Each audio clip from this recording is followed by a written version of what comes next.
amigos? ¿Cómo están? ¿Qué tal?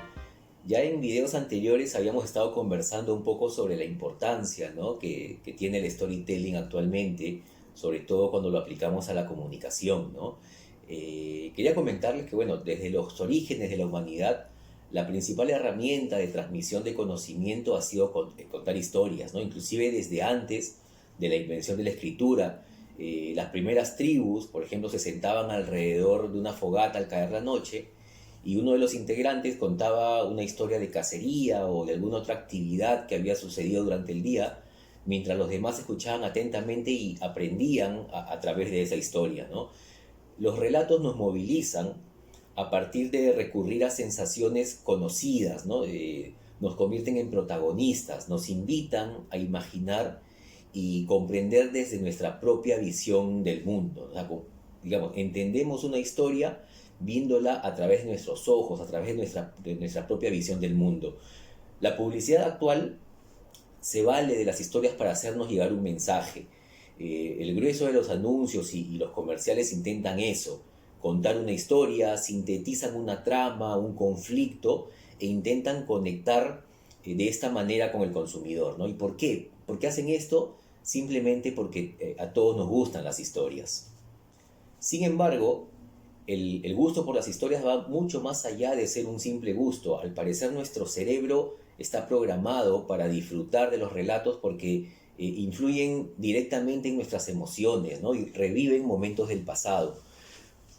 Una buena historia nos genera una conexión, una identificación y es por eso que nos encantan las historias. Estamos biológicamente programados para escuchar relatos y emocionarnos con ellos. Hay estudios de psicología y neurociencia que proponen las bases para ese gusto innato que tenemos por las historias.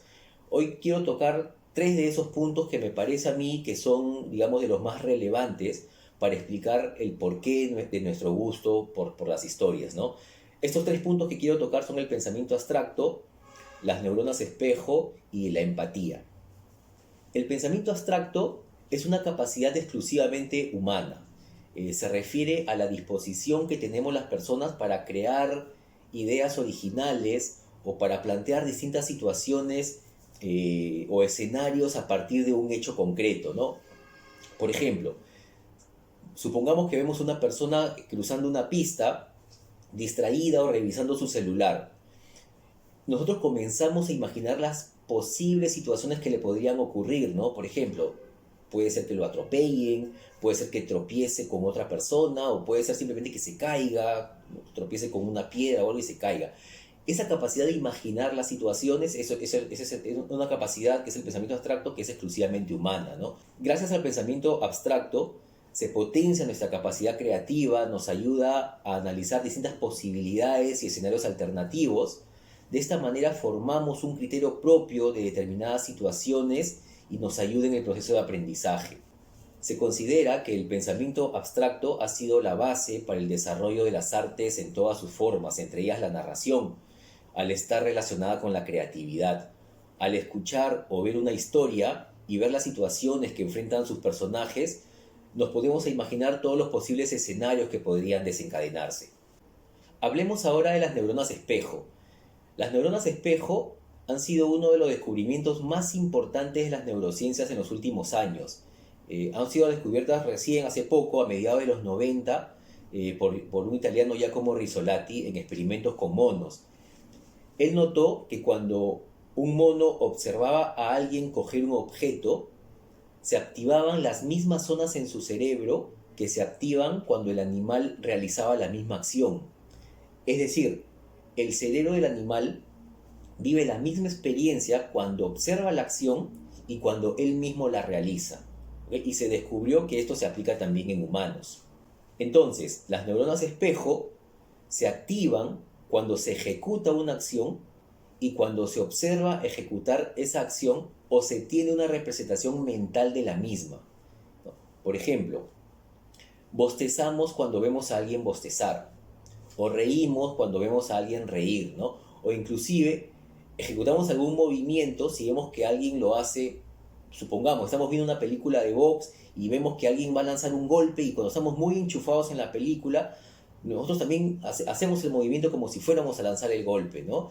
De ahí justamente que se le haya puesto el nombre de espejo, porque refleja en nosotros lo que vemos, ¿no? Y algo muy importante es que no solo reflejan aquello que vemos en el exterior a nivel motor, o sea, a nivel de movimiento, sino que son capaces de reflejar también aspectos emocionales. Es decir, que nos entristecemos si vemos a alguien triste o nos ponemos felices si vemos a alguien feliz. Según Rizzolatti, las neuronas espejo nos permiten entender la mente de otra persona a través de sentir lo que esa persona siente, es decir, a través de las emociones, justamente, de esa conexión emocional.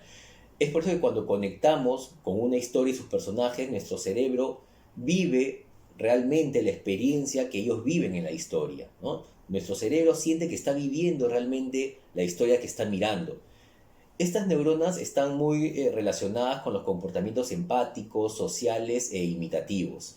Y aquí aparece el tercer punto que quería comentarles, que es la empatía. Cuando escuchamos una historia, nuestro cerebro genera oxitocina, la hormona asociada con la empatía, que es la capacidad de ponerse en el lugar del otro, ¿no? Como comúnmente, coloquialmente se dice ponerse en los zapatos del otro. La oxitocina es conocida también como la hormona del amor, porque se relaciona con la confianza, el altruismo y la compasión. Hay un neurobiólogo llamado Paul Sack que ha desarrollado estudios al respecto, y él concluye que las narraciones permiten que los lectores de un libro o los espectadores de una película se sientan parte de ella debido justamente a los niveles de oxitocina que la atención genera en el espectador. Cuando conectamos con una historia, la hacemos nuestra, vivimos mentalmente las aventuras del personaje principal como si nosotros estuviéramos en su lugar. Una buena historia nos hace sentir identificados y mentalmente nos lleva a vivir la experiencia. Inclusive nuestro lado emocional del cerebro se superpone al racional. Por eso lloramos cuando algo triste sucede en la historia, aunque a pesar de que racionalmente sabemos que es ficción. Sin embargo, la parte emocional de nuestro cerebro toma el mando en ese momento. Una historia bien estructurada, con sus distintas fases, produce más empatía y atención que una simple exposición de hechos. Y justamente en los próximos videos vamos a hablar sobre cómo se debe estructurar una historia para que tenga esa capacidad de conectar con el espectador, ¿no?